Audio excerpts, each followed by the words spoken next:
Hello everyone. Today we are going to discuss a very important topic, the sentence. In this video we are going to discuss about the what is a sentence and what are its types. ठीक है जी, ਤਾਂ ਅੱਜ ਆਪਾਂ ਜੋ ਕਰਨ ਜਾ ਰਹੇ ਹਾਂ ਉਹ ਹੈਗਾ ਟੌਪਿਕ ਸੈਂਟੈਂਸ ਹੁੰਦਾ ਕੀ ਹੈ ਤੇ ਇਹਦੀਆਂ ਫਿਰ ਅੱਗੇ ਕੀ ਟਾਈਪਸ ਨੇ।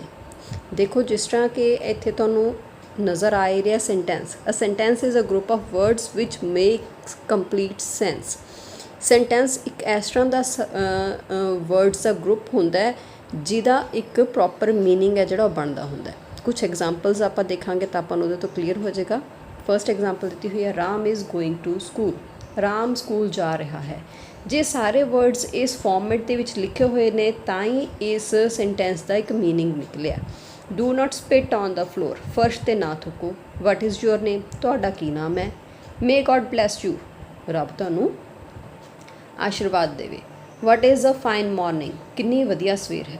ਤਾਂ ਇਹ ਸਾਰੇ ਸੈਂਟੈਂਸਿਸ ਜੇ ਇਹਨਾਂ ਦੇ ਆਰਡਰਸ ਸਹੀ ਨੇ, ਜੇ ਇਹਨਾਂ ਦੇ ਵਰਡਸ ਅੱਗੇ ਪਿੱਛੇ ਨਹੀਂ ਲਿਖੇ ਹੋਏ ਤਾਂ ਹੀ ਇਹ ਇੱਕ ਮੀਨਿੰਗਫੁਲ ਸੈਂਟੈਂਸ ਬਣਾ ਰਹੇ ਨੇ। ਜੇ ਇਹਨਾਂ ਦੇ ਵਰਡਸ ਅੱਗੇ ਪਿੱਛੇ ਹੁੰਦੇ ਤਾਂ ਉਹ ਸੈਂਟੈਂਸ ਇੱਕ ਮੀਨਿੰਗਫੁਲ ਸੈਂਟੈਂਸ ਨਹੀਂ ਸੀ ਬਣਨਾ।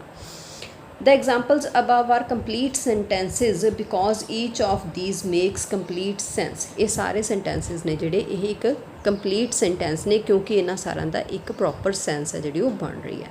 ਤਾਂ ਹੁਣ ਆਪਾਂ ਪੜਾਂਗੇ forms of sentences ਕਿ sentences ਨੇ ਜਿਹੜੇ ਉਹ ਕਿੰਨੀ ਤਰ੍ਹਾਂ ਦੇ ਹੁੰਦੇ ਨੇ। ਤੁਹਾਨੂੰ ਲੱਗਦਾ ਹੋਊਗਾ ਕਿ ਸੈਂਟੈਂਸ ਤਾਂ ਇੱਕੋ ਹੀ ਤਰ੍ਹਾਂ ਦਾ ਹੁੰਦਾ, ਪਰ ਨਹੀਂ। ਤੁਸੀਂ ਦੇਖੋ ਤੁਹਾਡੀ ਬੁੱਕ ਦੇ ਵਿੱਚ ਤੁਹਾਨੂੰ ਕੁਐਸਚਨਸ ਵੀ ਪੁੱਛੇ ਜਾਂਦੇ ਨੇ, ਫਿਰ ਤੁਸੀਂ ਉਹਦੇ ਆਨਸਰਸ ਵੀ ਦਿੰਦੇ ਹੋ। ਤਾਂ ਇੱਥੋਂ ਦੋ ਸੈਂਟੈਂਸਿਸ ਦੇ ਟਾਈਪਸ ਤਾਂ ਕਲੀਅਰ ਹੀ ਨੇ ਕਿ ਕੁਐਸਚਨ ਵਾਲੇ ਸੈਂਟੈਂਸਿਸ ਹੁੰਦੇ ਨੇ, ਇੱਕ ਸਿੰਪਲ ਸੈਂਟੈਂਸਿਸ ਹੁੰਦੇ ਨੇ, ਅਤੇ ਬਾਕੀ ਹੋਰ ਕੀ ਟਾਈਪਸ ਹੋ ਸਕਦੀਆਂ ਨੇ। ਹਾਂਜੀ, ਆਪਾਂ ਦੇਖਦੇ ਹਾਂ। Sentences can be classified into 5 important types according to the functions they perform. 5 types ਨੇ ਇਹਦੀਆਂ ਜੋ ਇਹਨਾਂ ਦੇ ਫੰਕਸ਼ਨਸ ਹੁੰਦੇ ਨੇ ਉਹਦੇ ਅਕੋਰਡਿੰਗਲੀ। ਫਰਸਟ ਹੈਗੇ ਅਸਰਟਿਵ ਸੈਂਟੈਂਸਿਸ, ਸੈਕਿੰਡ ਹੈਗੇ ਇੰਟੈਰੋਗੇਟਿਵ ਸੈਂਟੈਂਸਿਸ, ਥਰਡ ਟਾਈਪ ਹੈ ਇੰਪੈਰੇਟਿਵ ਸੈਂਟੈਂਸਿਸ, ਫੋਰਥ ਟਾਈਪ ਹੈ ਐਕਸਕਲੇਮੇਟਰੀ ਸੈਂਟੈਂਸਿਸ, ਅਤੇ ਫਿਫਥ ਟਾਈਪ ਹੈ ਆਪਟੇਟਿਵ ਸੈਂਟੈਂਸਿਸ। ਸਭ ਤੋਂ ਪਹਿਲਾਂ ਆਪਾਂ ਅੱਜ ਅਸਰਟਿਵ ਸੈਂਟੈਂਸਿਸ ਬਾਰੇ ਪੜ੍ਹਾਂਗੇ। ਅਸਰਟਿਵ sentence, an assertive sentence is the one that makes a statement or assertion. It may be affirmative or negative. An assertive sentence ends with a period. Assertive sentence ਜਿਹੜਾ ਇੱਕ ਸਟੇਟਮੈਂਟ ਬਣਾਉਂਦਾ ਜਿਹਦੇ ਵਿੱਚ ਇੱਕ ਆਪਾਂ ਸਧਾਰਨ ਗੱਲ ਕਹਿੰਦੇ ਹਾਂ, ਠੀਕ ਹੈ। ਉਹ ਪੋਜ਼ੀਟਿਵ ਫਾਰਮ ਦੇ ਵਿੱਚ ਵੀ ਹੋ ਸਕਦਾ, ਨੈਗੇਟਿਵ ਫਾਰਮ ਦੇ ਵਿੱਚ ਵੀ ਹੋ ਸਕਦਾ। ਸੈਂਟੈਂਸ ਦੇ ਐਂਡ ਦੇ ਵਿੱਚ ਫੁੱਲ ਸਟਾਪ ਲੱਗਣਾ ਜ਼ਰੂਰੀ ਹੈ, ਠੀਕ ਹੈ ਜੀ। ਇਹਦੇ ਵਿੱਚ ਐਗਜ਼ਾਮਪਲਸ ਦੇਖੋ। We love our country, simple sentence ਹੈ, ਇੱਕ ਸਿੰਪਲ ਸਟੇਟਮੈਂਟ ਹੈ, we love our country. Next ਹੈਗਾ ਜੀ, she speaks the truth. Positive sentences ਨੇ ਦੋਨੋਂ, ਅਫਰਮੇਟਿਵ ਨੇ, ਠੀਕ ਹੈ। ਥਰਡ ਹੈਗਾ I do not like this picture. Negative form ਹੋ ਗਈ ਕਿਉਂਕਿ ਨਾ ਕਹਿਤਾ ਕਿ ਮੈਨੂੰ ਇਹ ਫੋਟੋ ਪਸੰਦ ਨਹੀਂ, ਨੈਗੇਟਿਵ ਫਾਰਮ ਹੋ ਗਈ ਇਹ। ਨੈਕਸਟ ਹੈਗਾ ਜੀ, Rakesh does not smoke. Ramesh smoke ਨਹੀਂ ਕਰਦਾ, ਠੀਕ ਹੈ ਜੀ। ਤਾਂ ਇੱਥੇ ਵੀ ਫਾਰਮ ਹੈ ਜਿਹੜੀ ਉਹ ਨੈਗੇਟਿਵ ਹੋ ਗਈ ਹੈ। An assertive sentence is sometimes also called a declarative sentence or a statement. Affirmative sentence ਨੂੰ ਫਿਰ ਆਪਾਂ ਇੱਕ ਡੈਕਲੇਰੇਟਿਵ ਸੈਂਟੈਂਸ ਜਾਂ ਫਿਰ ਸਟੇਟਮੈਂਟ ਵੀ ਕਹਿ ਦਿੰਦੇ ਹਾਂ। ਦੂਸਰਾ ਟਾਈਪ ਆ ਗਿਆ ਜੀ ਇੰਟੈਰੋਗੇਟਿਵ ਸੈਂਟੈਂਸ। ਇੰਟੈਰੋਗੇਟਿਵ ਸੈਂਟੈਂਸ ਦਾ ਕੀ ਮਤਲਬ ਹੋਇਆ? An interrogative sentence is the one which asks a question. ਇੱਕ ਇੰਟੈਰੋਗੇਟਿਵ ਸੈਂਟੈਂਸ ਉਹ ਸੈਂਟੈਂਸ ਜਿਹਦੇ ਵਿੱਚ ਕੋਈ ਕੁਐਸਚਨ ਪੁੱਛਿਆ ਜਾਂਦਾ ਹੋਵੇ, ਠੀਕ ਹੈ ਜੀ। ਇੰਟੈਰੋਗੇਟਿਵ ਸੈਂਟੈਂਸਿਸ ਹੁੰਦੇ ਹੀ ਕੁਐਸਚਨ ਪੁੱਛਣ ਦੇ ਲਈ ਨੇ।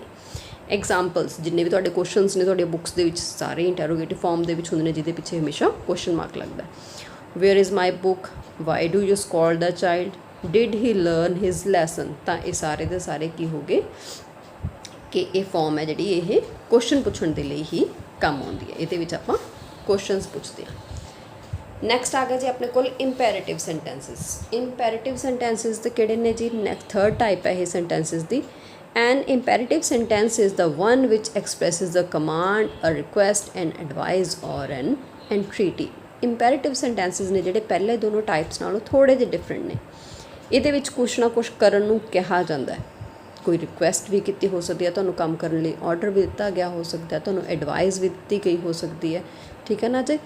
तो इत्थे अपने कोल बहुत सारी एग्जाम्पल्स दित्तियां होईयां ने, आपां सारिਆਂ ਨੂੰ पढ़ांगे तो तुहानूं क्लीयर होगा कि पहले सेंटेंसिस नालों ही किस तरह डिफरेंट है। शट द फ्रंट डोर, सामने वाला दरवाज़ा बंद कर दो, कमांड दी, तुहानूं काम करन दा हुक्म मिलिया। फाइंड माई लैदर जैकेट, मेरी लैदर की जैकेट नूं लभो, ठीक है, ये भी कमांड है कि तुसीं ये काम करना है। क्लीन द रूम, कमरा साफ करो, ये भी कमांड है। वेट फॉर मी, मेरे लिए रुको, ठीक है, रिक्वेस्ट की तरह हो गया, या आप उन्होंने एंट्रीटी कह दें कि ये काम कर लो, रुक जाओ। गेट आउट, बाहर निकल जाओ, ठीक है, ये भी कमांड होगी। Make sure you pack warm clothes, advise है कि तुसीं ध्यान दे लो कि तुसीं गर्म कपड़े अपने पैक कर लेने ना। प्लीज़ बी क्वाइट, ठीक है, इत्थे की है, चुप करो, रिक्वेस्ट होगी। Be nice to your friends, advise हो गया कि तुसीं अपने दोस्तों नाल वधिया तरह नाल वर्ताव करो। सिट डाउन, कमांड है, बैठ जाओ। प्लीज़ हैल्प, रिक्वेस्ट होगी, जिथे आप प्लीज़ लिख दें उत्थे हमेशा ही वो रिक्वेस्ट होंदी है। हैल्प द पुअर, ये भी एडवाइज़ है कि अपने जिहड़े भी तुहाडे आस पास कोई गरीब ने उन्हां दी मदद करो। डू पे अस अ विजिट सम टाइम, कदे कदाई साडे को वल भी गेड़ा मार जाया करो कि कदे साडे वल भी आओ, ठीक है जी। तो ये सारे देखो, ये एक खास चीज़ जिहड़ी देखण वाली है कि हर एक सेंटेंस है जिहड़ा वो किसी ना किसी वर्ब तो ही शुरू हो रहा है। हर एक सेंटेंस है जिहड़ी उहदी स्टार्टिंग है जिहड़ी वर्ब तो है। शट, फाइंड, क्लीन, वेट, ये सारियां वर्ब्स ने, ये कोई भी सबजैक्ट नहीं लग्या होया, तो सीधा ही काम करन नूं या रिक्वेस्ट कर दी गई है। तो ये जिहड़े सेंटेंसिस ने इन्हां दी यही एक स्पैशलिटी है कि ये सीधे वर्ब तो शुरू होंदे ने, ठीक है जी। नैक्सट टाइप आप पढ़ांगे एक्सक्लेमेटरी सेंटेंसिस। एक्सक्लेमेटरी सेंटेंसिस ने जिहड़े वो की ने। An exclamatory sentence makes a statement that conveys some sudden strong emotion or excitement. Exclamatory sentences ने जिहड़े ਉਹ जो भी साढ़े इमोशनस ने, जो भी साढ़िया फीलिंग्स ने, उन्होंने जिद्दां ही असी बोल के कह दिंदे हां उद्दां ही जे उन्होंने आपां रिटन फॉर्म च लिख लीए, ठीक है, तो वो एक्सक्लेमेटरी सेंटेंस होएगा। Hey I have got the film tickets, वाह मैनूं तो फिल्मां दी टिकटां मिल गईयां, ये आपां खुश होकर कहा गल है ना, अपने दिल दे विच जिवें भी खुशी आई उस तरह। वट अ फाइन हिट, कितना वधिया निशाना है। How beautiful the flower is, कितना सोहना फुल खिड़िया होया है। Happy birthday Amit, thank you Shashi, I hate you, मैं तुहानूं नफरत करदा। Ice cream sundaes are my favourite, ठीक है। तो ये जो भी अपने मन के विच फीलिंग्स जिवें ही आपां उहनूं बोलदे हां उदां ही उहनूं लिखना होवे तां यही एक्सक्लेमेटरी सेंटेंसिस की फॉर्म के विच लिखिया जाणगे। नैक्सट हैगा जी optative sentences. An optative sentence expresses a prayer, keen wish, curse, etc.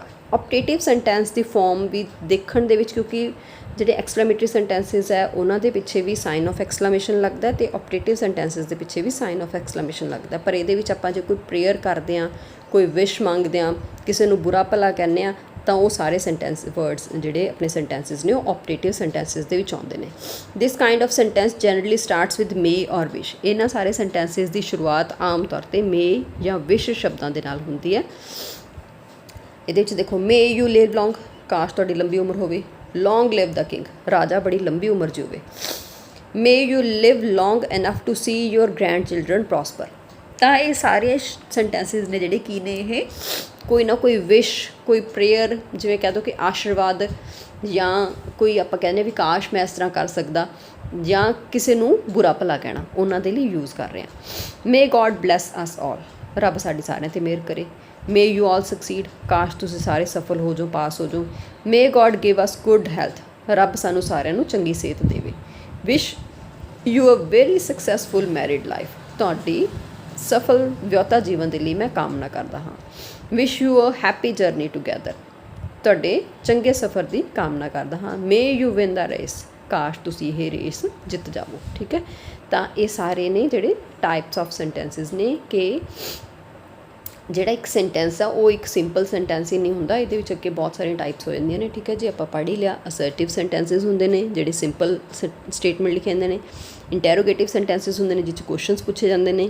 ਇੰਪੈਰੇਟਿਵ ਸੈਂਟੈਂਸਿਸ ਜਿਹਦੇ ਵਿੱਚ ਵੀ ਕੁਛ ਵੀ ਕਰਨ ਨੂੰ ਕਿਹਾ ਜਾਂਦਾ ਕਿ ਦਰਵਾਜ਼ਾ ਖੋਲ੍ਹੋ, ਦਰਵਾਜ਼ਾ ਬੰਦ ਕਰੋ, ਬੈਠ ਜਾਓ, ਖੜੇ ਹੋ ਜਾਓ, ਇਹ ਸਾਰੇ ਇਹ ਫਿਰ ਇੰਪੈਰੇਟਿਵ ਸੈਂਟੈਂਸ 'ਚ ਆਉਂਦੇ ਨੇ। ਐਕਸਕਲੇਮੇਟਰੀ ਸੈਂਟੈਂਸਿਸ ਜੋ ਵੀ ਦਿਲ ਦੇ ਵਿੱਚ ਜਿਵੇਂ ਵੀ ਫੀਲਿੰਗਸ ਨੇ, ਜੇ ਆਪਾਂ ਨੂੰ ਐਜ਼ ਇਟ ਇਜ਼ ਲਿਖਣਾ ਹੋਵੇ, ਖੁਸ਼ੀ, ਗਮੀ, ਸਾਰੀ ਚੀਜ਼ਾਂ ਨੂੰ।